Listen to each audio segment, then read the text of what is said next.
13.150 involves this boat with two people, a man on one end, a woman on the other end. They're going to dive off in opposite directions.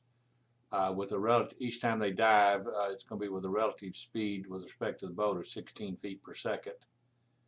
The woman is going to jump to the left, the man is going to jump to the right, so I'm going to consider to the right be positive. The weight of the man is 180 pounds, the weight of the woman is 120 pounds, the weight of the boat's 300 pounds. And as I said earlier, each is going to jump with 16 feet per second relative speed to the boat. In the A part, we're to find the final velocity of the boat if the woman dives first. So we're going to use conservation of linear momentum since there are no external impulses applied to this system. And then I'm going to multiply that equation by g so I can use weights in the formula instead of masses.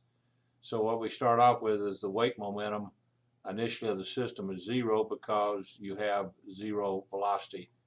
And so you just have the sum of the weights times 0 then.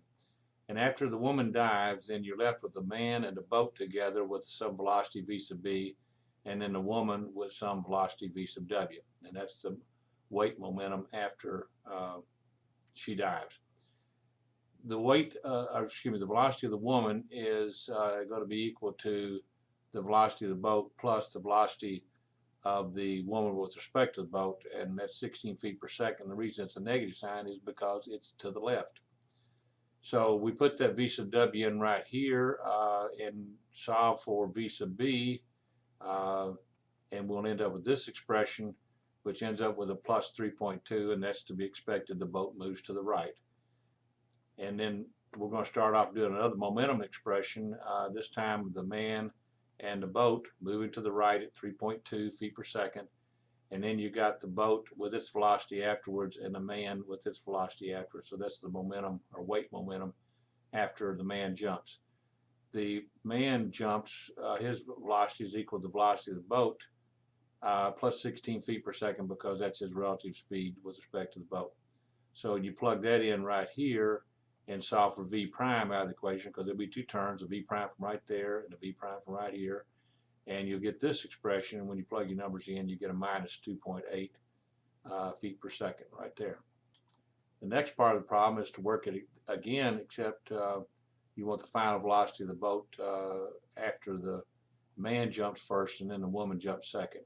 Again, your initial momentum is going to be like this, and then you have the weight of the woman, the weight of the boat together with the velocity of the boat, and then the weight of the man and the velocity of the man. The velocity of the man is 16 feet per second plus the velocity of the boat. So you stick that in back right there and solve for your velocity of the boat, and you'll get minus 4.8 feet per second, which means the boat's going to the left to start off with. And then the woman's going to jump out of it and try to send it back to the right. So the momentum for the woman jumping is going to be the woman plus boat times velocity of the boat equals the weight of the boat times the velocity of the boat afterwards, which is a prime, plus the weight of the woman times the velocity of the woman. The velocity of the woman is going to be VB prime plus the 16 feet per second, a negative because she's jumping to the left. And you put that in here again, you'll have two VB primes, and you solve for it, and you get this expression, and it comes out to be minus 0.229 feet per second, which tells you that even though she pushes the boat toward the right as she jumps, she doesn't push it enough to take all of this 4.8 feet per second speed away, and so it's left with some speed back to the left.